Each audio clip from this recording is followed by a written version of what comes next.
नहीं, मैंने ये वीडियो नहीं देखा। बाकी एक दो जगह से सुनने को मिला और आपने बोला तो मैंने अभी सुनने को मिला। लेकिन क्यों नहीं, पता नहीं कि क्यों ऐसा हो रहा है भोजपुरी इंडस्ट्री में कि कुछ ना कुछ होते जा रहा है। तो इसका असली रीज़न क्या है और क्या प्रॉब्लम हो रहा है इस इंडस्ट्री में, सही में मुझे नहीं पता। कभी-कभी मेरे साथ भी ये घटना घट जाती है।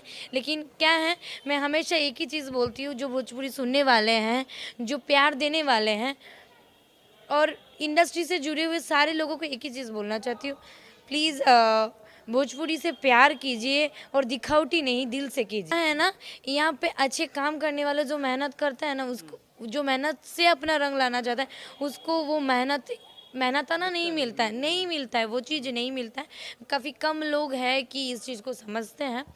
और हम लोग कलाकार हैं, हम लोग अगर खुश नहीं रहेंगे, हम लोग अगर मतलब दिल से खुश नहीं रहेंगे, दिखावटी वाला स्माइल तो हम भी आपको देख के कर सकते हैं, क्या जी कैसे हैं, ये चीज़ तो लेकिन अगर यहाँ से खुश नहीं रहेंगे ना, तो ये खुश नहीं दिखेगा और वहाँ पे खुशी वाला एक्सप्रेशन नहीं दे पाएंगे ना, आप लोग एंजॉय कर पाएंगे।